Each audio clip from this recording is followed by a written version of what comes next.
Awesome. Well, let's see. I wonder if anybody else is going to show up. I don't know. Maybe, maybe not. Doesn't really matter, right?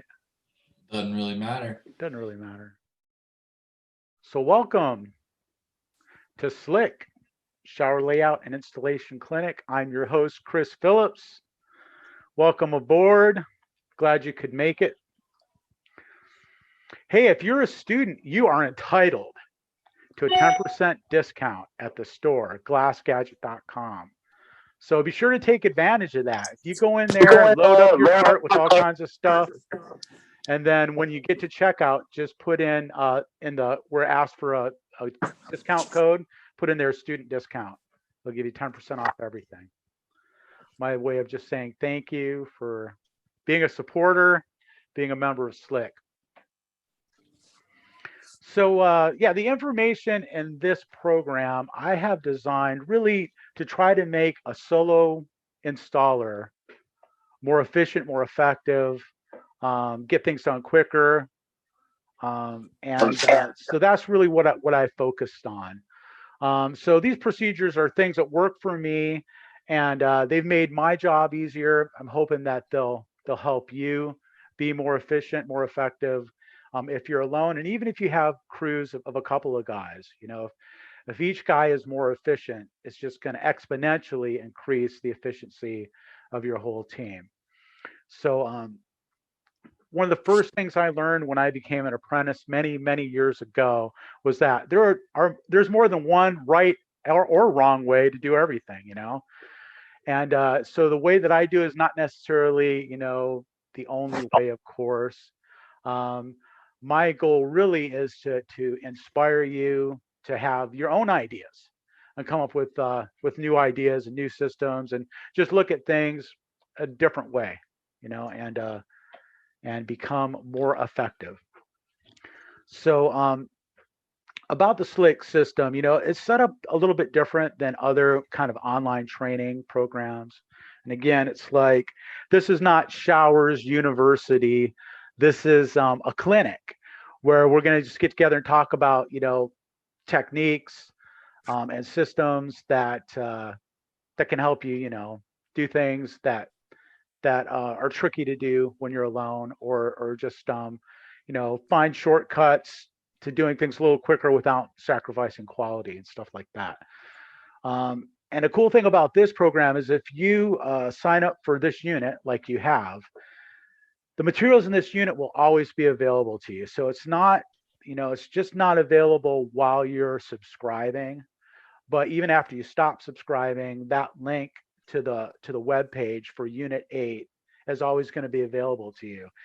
And once we cycle through all of the units, I'll be going back through them and I'll be adding content to every single one. So in the future, you'll be able to go back and any new content that I add in the future, you're going to be welcome to use. You're welcome to share this with your shop.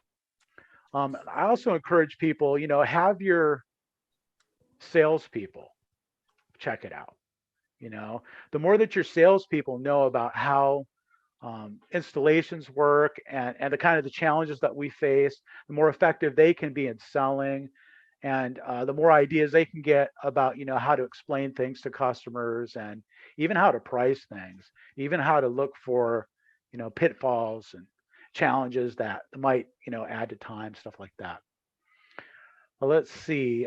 So anyway, you can also book a meeting with me if you want, just a one-on-one time.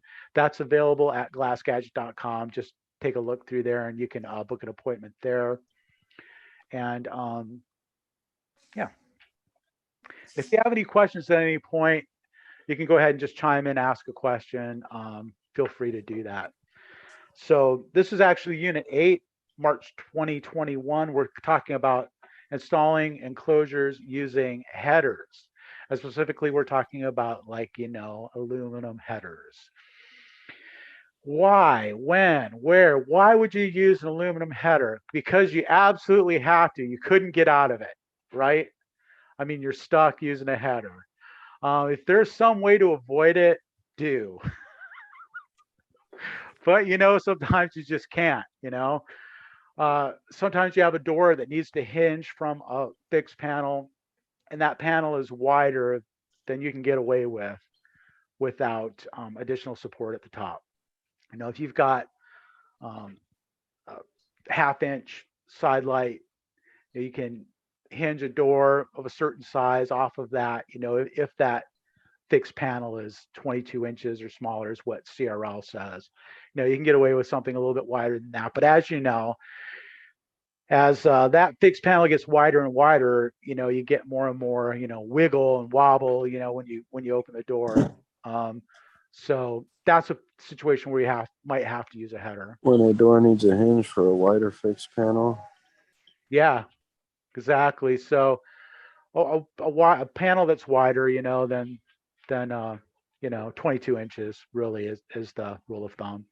Yeah. Another one is there's just unusual geometry. You've just got a weird shaped opening, and it could be a neo angle. It could be like, well, I guess neo angle is kind of the catch-all phrase for it's not an inline, it's not a right angle, it's something Why? else, the neo angle. Uh, Um, Sometimes you just need a header there. Another one is when the fixed panel just needs support. In fact, I did an installation like last week where it was just a fixed panel, but it was just they wanted a 3/8 panel. It was just too wide. They wanted to leave an opening for kind of a ADA sort of access. And so I gave them the options. Look, you can run this to the ceiling. You can, put in a glass, transom. What Chance likes to call a ghost header. Is that it? I love that, man. Ghost transom. Ghost transom, ghost header. Yeah, it's cool. So that's another situation where you might need to use a metal header. So different types of shower headers. I prefer the one you see here on the top right. It's the flat on both sides. One of the best things about this is that you can flip it around. You ever open your mailing tube and there's a scratch on your header, or a rub mark or something like that.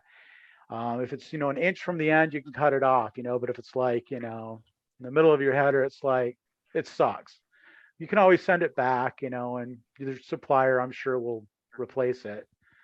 But it sucks when you have to use it. You're out on the job and you didn't see it or something like that. So the great thing about the flat header is that you can just flip it around, put the good side out.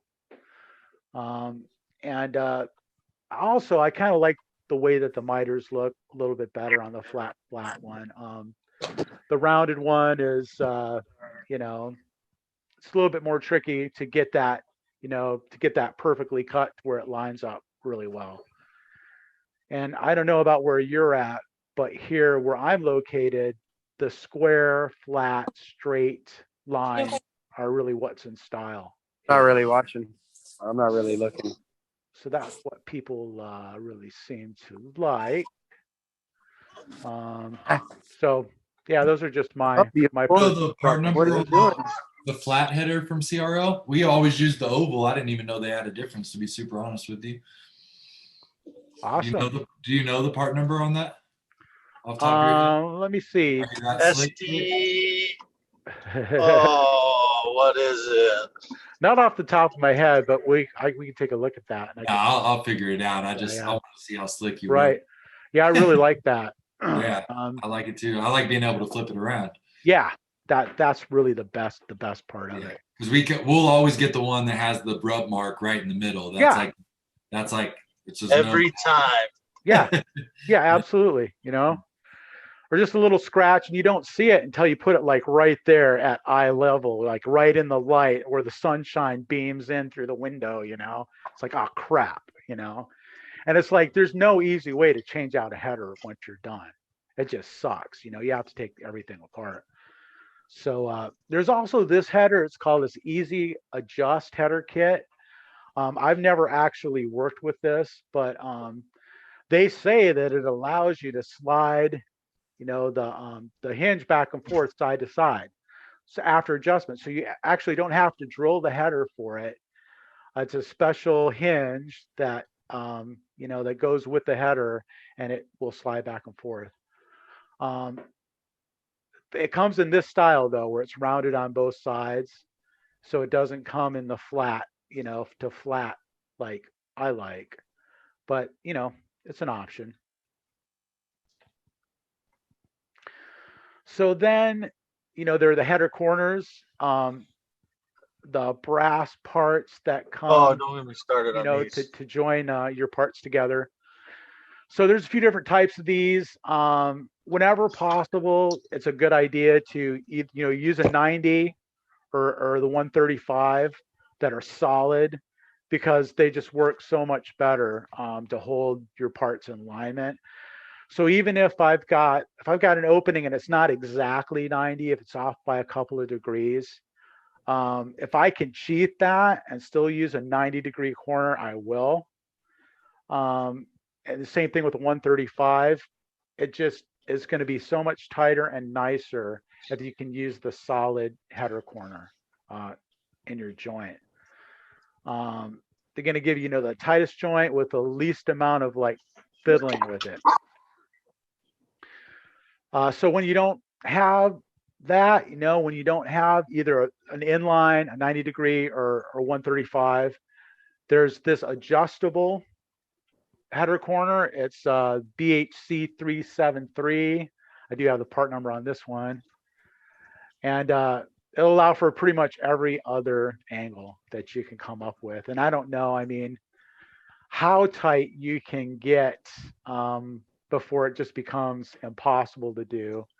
I haven't had to do anything too extremely pointy in my career, but I know that my miter saw goes from like 0 to like 55 maybe. So that's always been good enough to where I'd never had to kind of cheat, to get my miters. So that's out there. And then of course there's your brass wall mounting brackets where your header gets attached to the wall. So now there are these other parts that you can get to substitute for those, these kind of bargain parts, right? These are available at CRL. And if you're ordering a header kit from some other supplier other than CRL, there's a good chance they might come with these kinds of parts. And they work okay. If you have to, I really like the other ones that have the set screws. They're a lot faster and they work a lot better. These kind, you have to kind of like drill holes and run screws. And I like these ones better. do you really like them better? Yeah, because of the cost. Because you like the cost better. Yeah, saving the money, for some people that really matters, Me, I just charge the customer for it. So, but they work in a pinch, more parts, for showers with headers. There's the adapter kit. You can use this with Prima or Cardiff hinge, or of course Senior Prima, Senior Cardiff. Again, these hinges here that I'm showing are Prima hinges, but I really like the Cardiff because again they're square. They don't have the beveled edges. They just kind of match everything else that's in style here in the part of the country where I am. They're a little tricky to get mounted right. I'm not crazy about using these in a header. Actually, if I've got a header, I'd rather use glass to glass hinges. And I know like I'm probably, I may be alone in that, but installing the Prima hinge in the header, with the little mounting block thing, the mounting block is not the same width as the hinge. So it's like, so when you're blocking it out from the glass, you have to accommodate, for that it's a little bit more narrow than the hinge. So, you want to aim for like having a 3/16 gap between glass to glass. So you have to add a little bit to that. And then even, putting down the bottom hinge, getting it so where it lines up perfectly and it's not just, out of line just a little bit is kind of hard to do. Yeah, so I avoid those if I can. the only time I really like to use these kinds of hinges is when they're like the '07 model where it actually attaches to the glass because Great those things like hinge. hold it like perfect, you know. You tracking with what I'm saying? Those are good hinges. They are, man. They're really nice. They look good. They work great. They hold your glass like boom, perfectly in alignment. There's no I, guesswork. Whereas with these, I just just even go ahead. I just wish Showers Online would put the cutout on the bottom one for you. Yep, that exactly. Well, Brandon at Castro's actually kind of figured that out. He's got kind of a little hack for that. Maybe we Oh can get yeah, him. I do it. Maybe we can get him to pop in here and share that with us, at some point. But I think I taught him that. yeah, probably. It was probably you.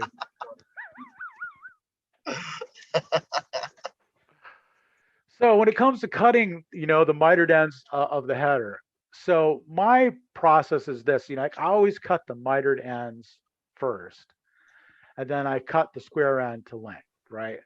So it's way easier for me to get that perfect dimension after the miter's cut.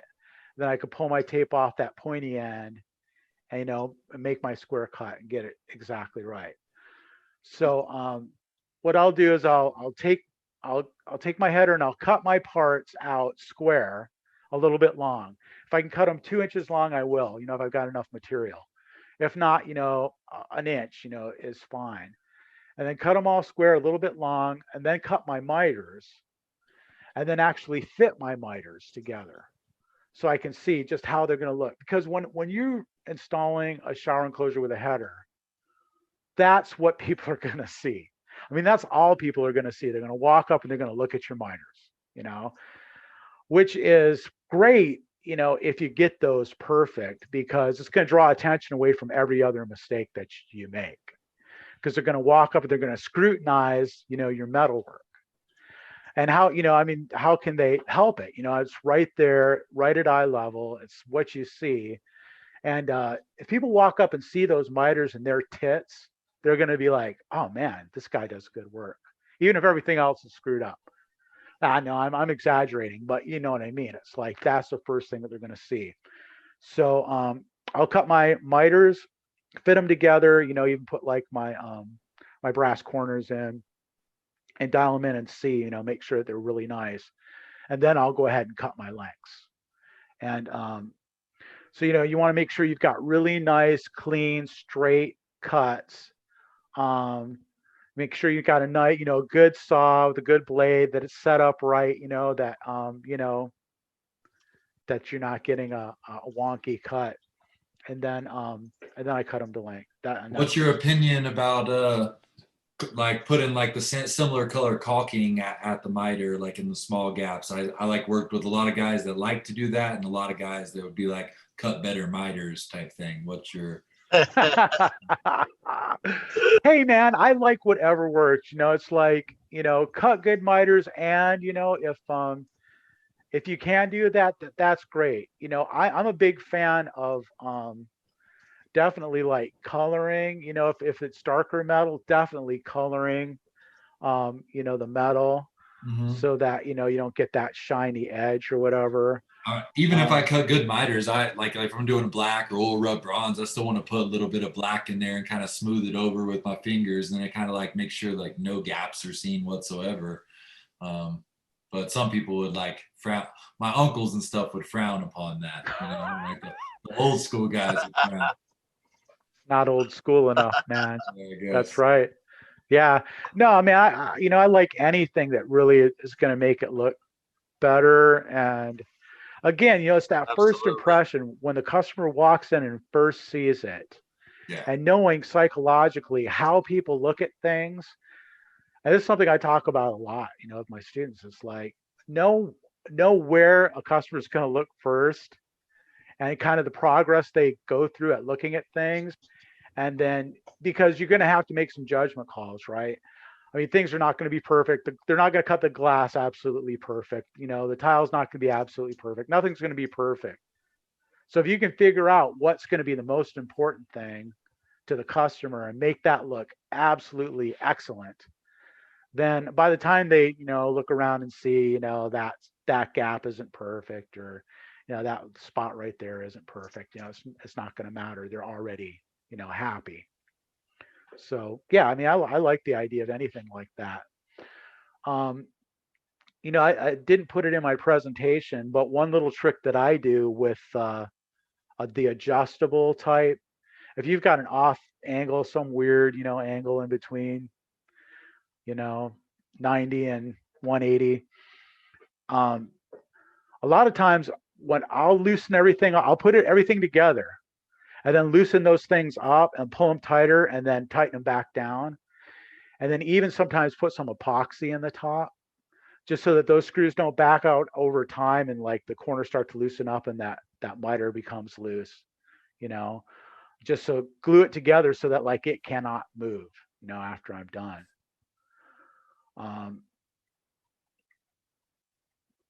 So figuring out what your dimension is based on the center line. So if you're like most people, you probably lay everything out from the center of the curve or the center of whatever, wherever you're landing on. And so how do you figure out, how long to cut your metal based on your center line? And what I found is that based on a 45-degree miter, it's a 1/2 inch. So whatever your center line is, let's say you've got a 90-degree enclosure and your center line's 50 inches this way, it's 50 inches that way. You know that you can cut those two pieces of metal 50 and 1/2 inches. And the long points will end up exactly where they need to be, and those center lines will be right at 50. And this is how you figure it out. You just cut a 45-degree miter. You put a square on the short side and measure over from the square to the long side. And it's like exactly 1 inch. So that, yeah. So that halfway You guys throwing to rocks? the other side is a 1/2 inch. So if the angle is not 45 degrees, if it's a little more acute or obtuse than that, then that it's going to change a little bit. But you can estimate it pretty well. And actually,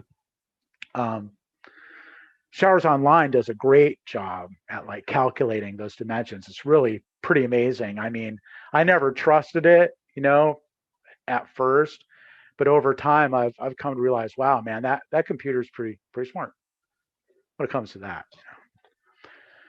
So having the right tools, really important, of course. In order to get a good cut, you really need a sharp blade with at least like 60 teeth for a 10-inch saw blade.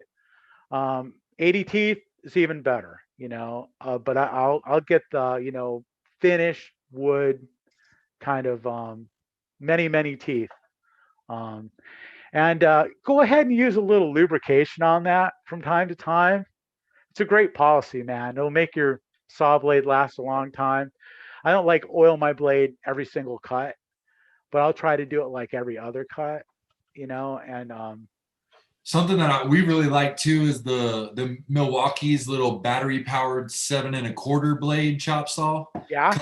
Cuts super fine, really clean. For like headers will do great too, but like for like your U channel and J channel, just cuts a little bit better. It's a more compact saw. You can keep it on the truck or in the back of the van a little easier.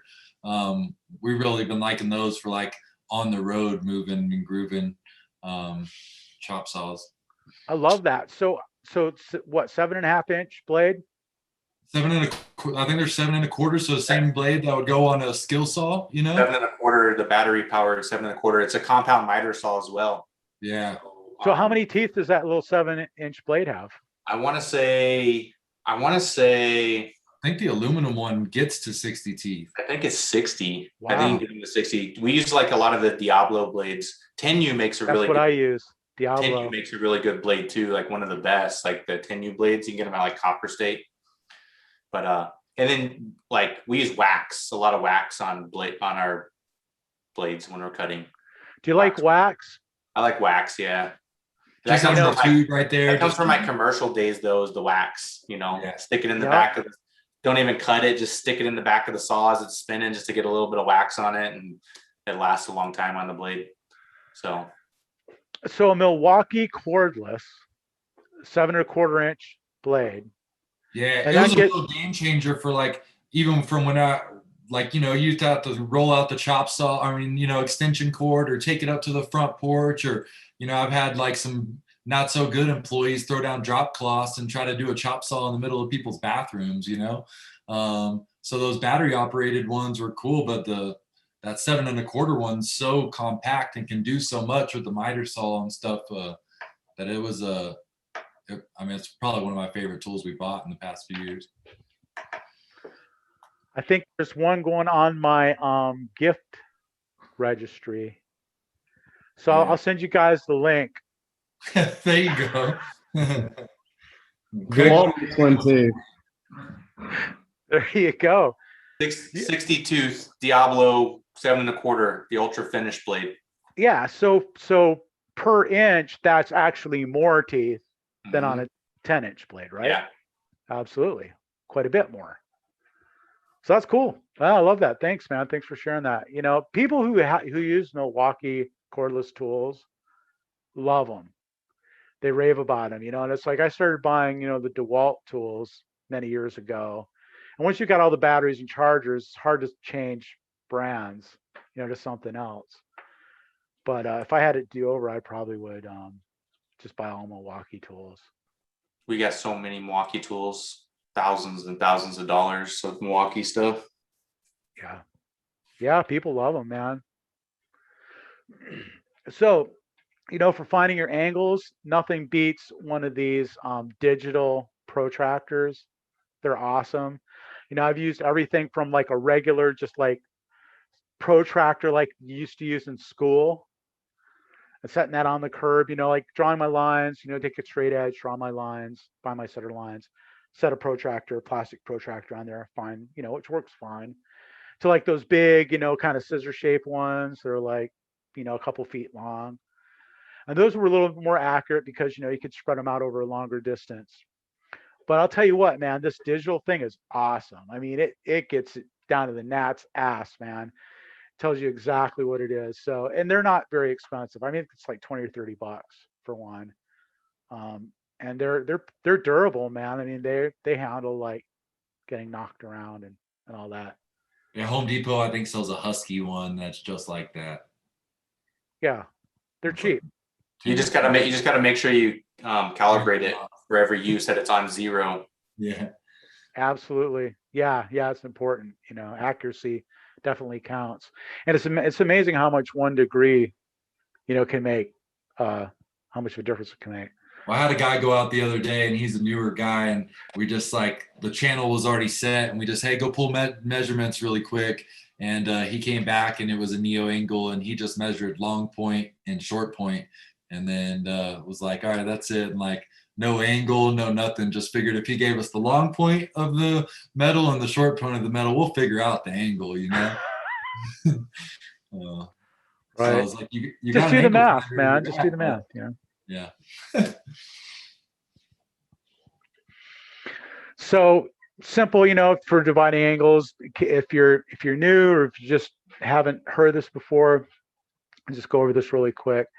So in order to figure out what angle you need to cut your metal at, you just take the actual angle of the intersection on the curb or whatever, and you subtract that from 180. You take that number and divide it by 2, and that's what your miter is. So for example, if like 90-degree angle, simple, right? We're all familiar with that. We know that that's 2 45-degree angles. So so the way you come to that is you take a 180, right? You subtract 90, just leaves you with 90, divide that by 2, it's 45, right? Just like if it's a 135-degree angle, you subtract that from 180, you get 45. Divide 45 by 2 is 22.5. So two 22.5-degree angles make a 45-degree angle. The only difference between like, a 175-degree angle and a 185-degree angle is like which side of the angle you're standing on, right? So in most cases, everything's going in, it's going to be less than 180 because, an enclosure, generally you're standing outside the enclosure, you're looking at it and the angles are all pointing in. But not always, right? I mean, there are times when you've got a weird enclosure where like one side will jet out. So, so those become like greater than 180 degrees, those angles could be like 270 degrees, whatever. But the same rule applies. And you probably, you may not have to do any of this math, but it's pretty simple. So don't let it be intimidating to you. Whenever I can, I do all my cuts in the shop, because I don't have one of those cool little battery powered saws. I got this big old 10-inch DeWalt saw on a stand, So it's like I don't want to drag that out to the job site. So if I can, I'll do all my cuts in the shop. And if I'm working in a simple enclosure, like I've got one to go do tomorrow, I think I'm going to do a video of my installation tomorrow because I've got a right angle enclosure with a header. So I'll get that, do a little instructional thing. But that opening is like perfect. It's like perfectly square. The walls are perfectly plumb. It's level. They did a great job. So I know that I can take my dimensions and I can cut my metal and go out there and just install it. I won't need a saw on the job. I got a question. Yeah. How do you know your metal's going to be the perfect size? Like, because sometimes the glass, I don't know, with the paperwork doesn't always add up the same because it's an eighth smaller or a 16th bigger or this and that. So how do you know your cut's going to be perfect when you do that? That's a great question. Well, because I'm doing, all the layout and I'm doing, and I'm checking the glass when it comes in. So it's like, so I know what size the glass is, and I know that the math works out.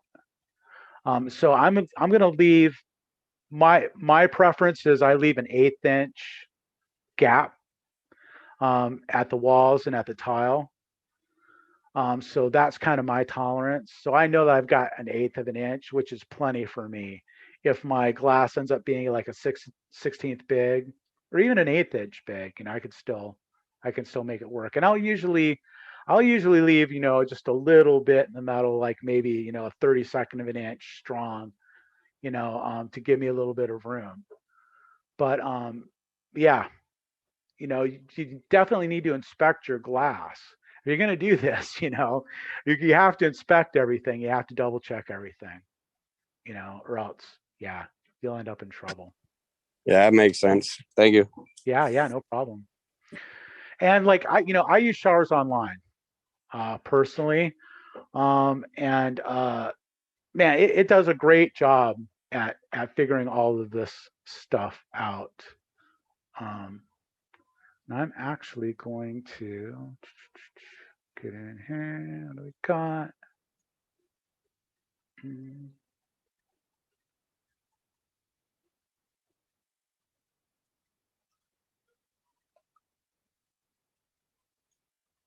What's going on here? Let me see here. I'm just not sure.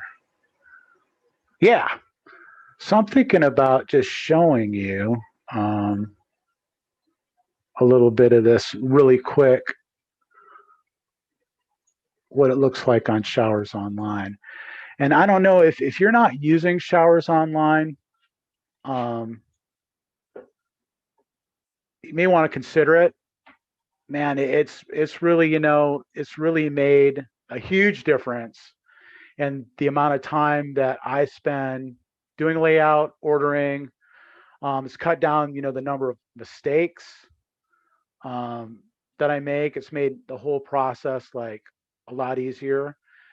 And, through Glass Experts Partners, you can actually get a subscription to Showers Online. You can get training.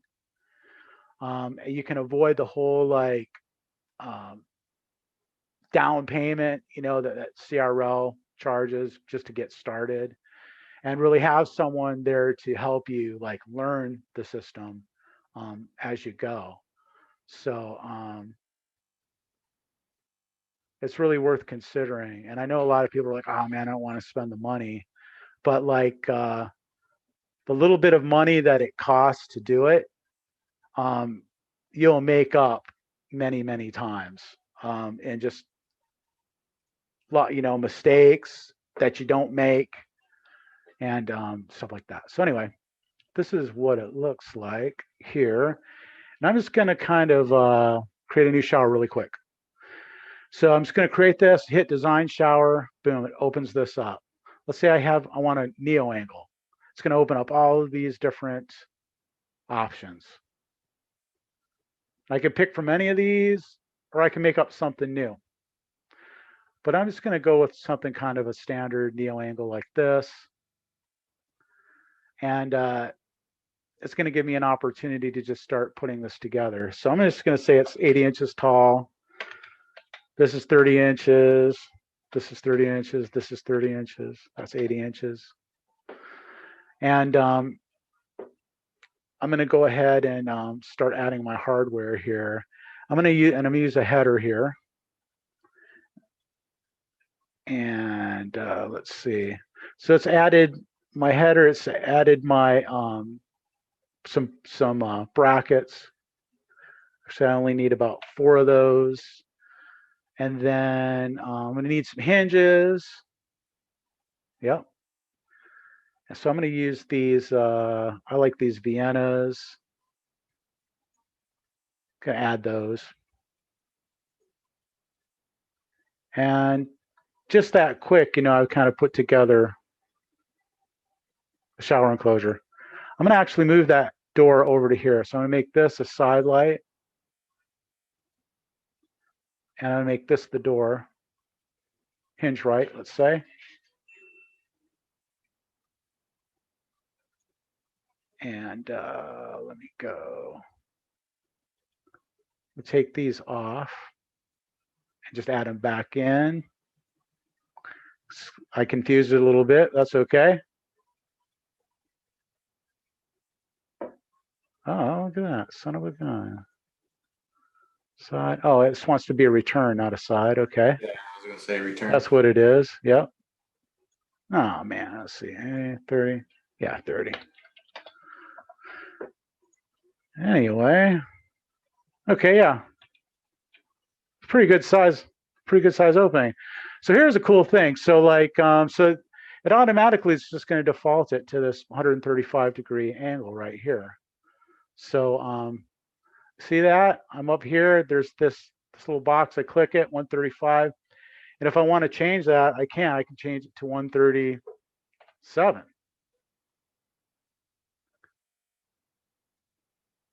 Or I can change it to 145. And it's just going to automatically update it for me. And then I can go to my installation, and it's going to give me all my cut sizes, all of my gaps that I've set up in advance, and all my gaps, shows me what my angles are, and I can put in there whatever I want, whatever it tells me. And it's going to actually give me all my cut sizes, and it's going to tell me what my miters are. So it's automatically going to divide up those angles into my miters and tell me what those are. Not only that, but it's going to tell my supplier, those polished miters, what angle those things are at.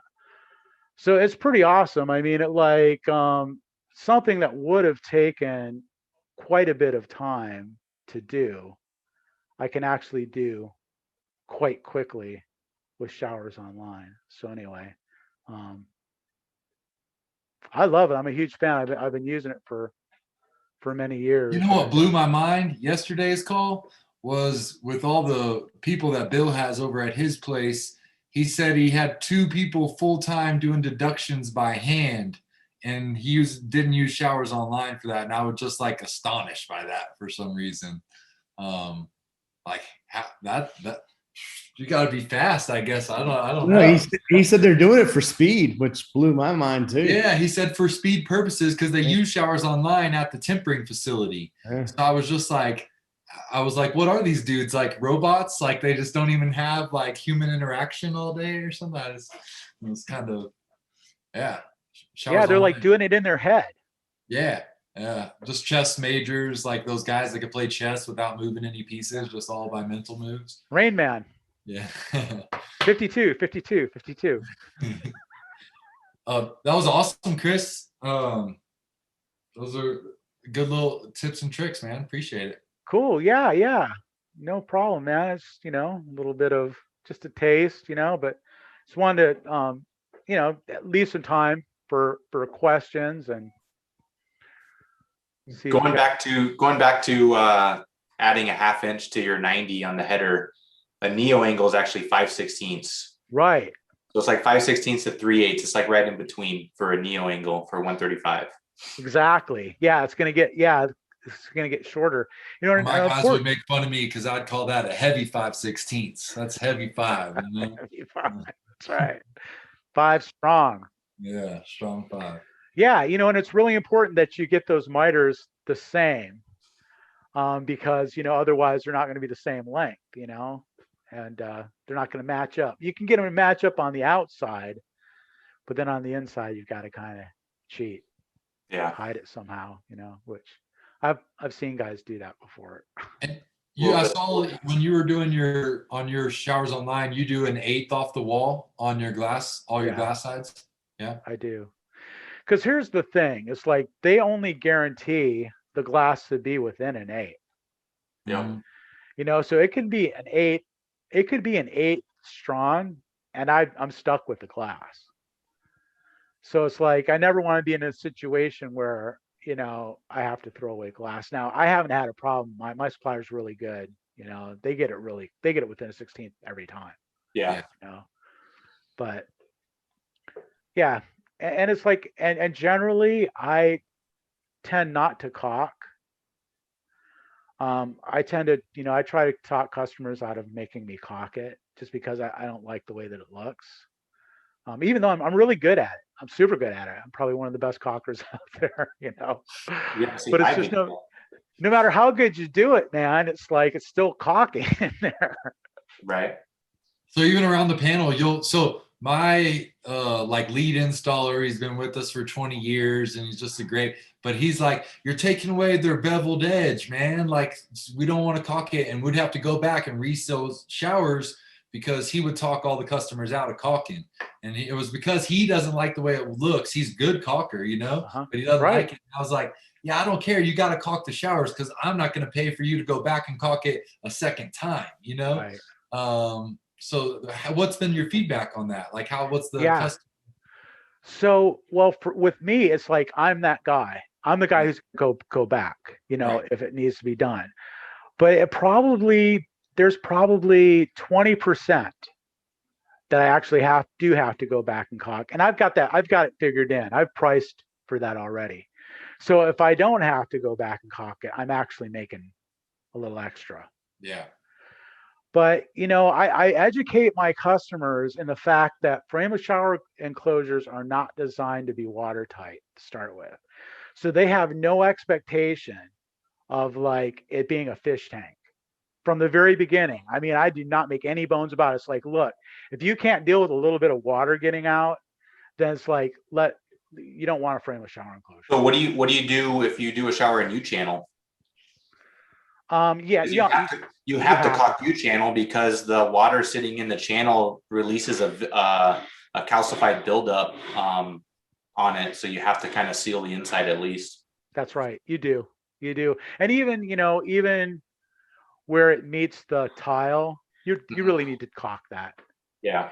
But it doesn't look bad. I mean, caulking to the channel doesn't look bad at all. And it really isn't. It's not me being lazy, believe me. It's not that like I'm trying to get out of doing work. Not at all.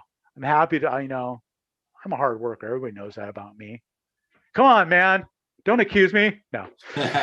But yeah, it really is strictly the way it looks. And I think I think it looks good, when you caulk that. So We silicone all our showers. We just have too many customers that complain. Even when we silicone them on a clamps, clamps tend to leak more than channel. If you don't silicone inside your clamps and seal it up the right way, it leaks, and we get a lot. I mean, the volume we do, it makes sense for us to just silicone the shower while we're out there. So totally.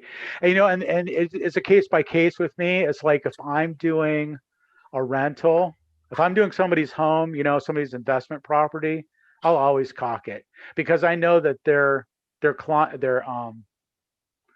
renter, isn't going to take care of it the way that they would, and they're going to complain, whatever. So when you're on the job, it's like, oh, this is something I'm going to have to caulk this, But if it's like, I'm in like a big, mansion in the middle of a big bathroom that's like 2,000 square feet, with like a big claw tooth tub and right. tile, and marble everywhere. It's like, I'm not going to caulk that. There's no reason to, Yeah. I mean, but unless they make me, then I will. But yeah, those are good. Those are really good questions, actually. Well, strong army. Yeah, strong arm me, hold me down, pin me down. Cool. Yeah. Good stuff. That's Rob, it.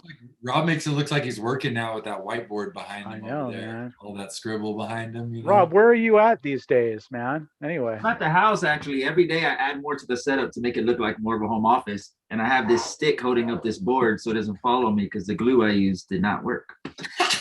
It looks like you're standing up. It fell on me the other day. No, I just have a high chair. I kind of just pieced together all the stuff to make this monitor setup work. Sitting on a bar stool. Yeah. You're really at the bar, right? Oh, this is the fake background. I got this. It's a green screen. That's it. It's a green screen, man. I'm drunk. Cool. I'm gonna go eat dinner. Thanks for Cool. putting this on, Chris. Greatly appreciate it. Yeah, man. Thanks for coming. You guys. If you guys have any questions, man, feel free to ask. And you can always send me a text message too, man. I'm at your service. Sweet. All right, guys. Have a good Cheers. one. Have a good one. Thanks.